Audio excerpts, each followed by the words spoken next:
بالله عليك الجهاز اللي انت سالت عليه اللي احنا عملنا له عرض جي 3 ب 1200 وليكويد هديه، استاذن حضرتك لقيته بكام؟ ب 1555 جنيه واوريكم الصورة يعني. ده اللي بنتكلم عليه يا جماعه. اسال، مش تشتري، مش شرط تشتري من عندي عشان ما يضحكش عليك. اقسم بالله فرق في الاسعار غبيه. ادي الراجل اهو، بص اقسم بالله انا ما اعرفوش ولا حتى اعرف دي اسمه. الصورة متصورة اهو ب 1555 جنيه. ادي الراجل اهو، شايف السعر 1555 جنيه وعامل عرض طبعا غير. مساء الفل عليك يا حبيب اخوك. ادي الراجل المحترم منورنا. خدت ايه يا غالي؟ الدراج فول. واخد الدراج فور طبعا السحبه. انا بس جهاز قتال.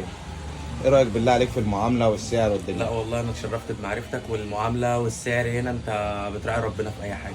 تنصح حد يجي يشتري من هنا بالله عليك يا اخويا؟ اكيد طبعا. بياخد الحاجه مضمونه، كفاءه، حاجه ما فيهاش اي غلطه، دي تكفي. وكفايه المعامله كمان. حبيب اخوك على راسي. دي الفكره يا جماعه، انك انت لما تجيب من اي محل تعمل مصدر ثقه. ورينا بقى سحبتين كده الجهاز، عشان يقول لك سحبه الجهاز ضعيفه ولا يقول لك ايه. ايه ده يا عم؟ ده محل اتعفن. ودي يا معلم. ايه رايك في السحب؟ نهار اسود. حبيب اخوك، عفر يا معلم. ما تنساش تعمل اشتراك ولايك وتكتب حبيب اخوك. عنوان المحل الجيزه الوراق، شارع معهد الابحاث. طبعا في جميع العروض وجميع الاجهزه. اسال واللي انت عايزه عينيا.